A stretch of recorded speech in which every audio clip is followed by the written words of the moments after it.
सध्या चांदीपुरा व्हायरसबाबत पुन्हा एकदा चर्चा सुरू झाली आहे। लहान मुलांमध्ये आढळणारा हा व्हायरस अतिशय धोकादायक मानला जातो। त्यामुळे आजच्या व्हिडिओमध्ये आपण चांदीपुरा व्हायरस म्हणजे नेमकं काय, त्याची लक्षणे कोणती आणि त्यापासून बचाव कसा करता येईल याबद्दल सविस्तर माहिती जाणून घेणार आहोत। नमस्कार, मी पूजा आणि तुम्ही पाहत आहात द खुर्ची। सर्वात आधी जाणून घेऊया चांदीपुरा विषाणू म्हणजे नेमकं काय। चांदीपुरा व्हायरस हा एक संसर्गजन्य विषाणू आहे। 1965 मध्ये महाराष्ट्रातील नागपूर जवळील चांदीपुरा गावात हा विषाणू पहिल्यांदाच आढळून आला होता। याच गावाच्या नावावरून या व्हायरसला चांदीपुरा व्हायरस असे नाव देण्यात आले। हा व्हायरस प्रामुख्याने वाळू माशी आणि डासांसारख्या कीटकांमुळे पसरतो।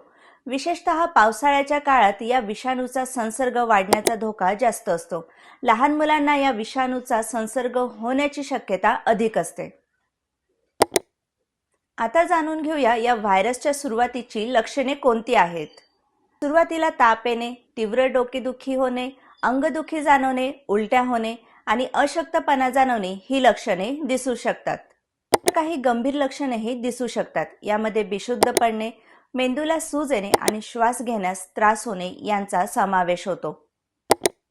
विशेष म्हणजे ही लक्षणे खूप वेगाने वाढू शकतात। त्यामुळे मुलांच्या आरोग्याकडे विशेष लक्ष देणं आवश्यक आहे।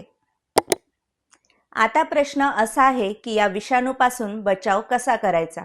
घराच्या आसपास स्वच्छता ठेवा, साचलेले पाणी त्वरित काढून टाका, मुलांना पूर्ण बाह्यांचे कपडे घाला, डास आणि कीटकांपासून संरक्षण करणाऱ्या जाळ्यांचा वापर करा।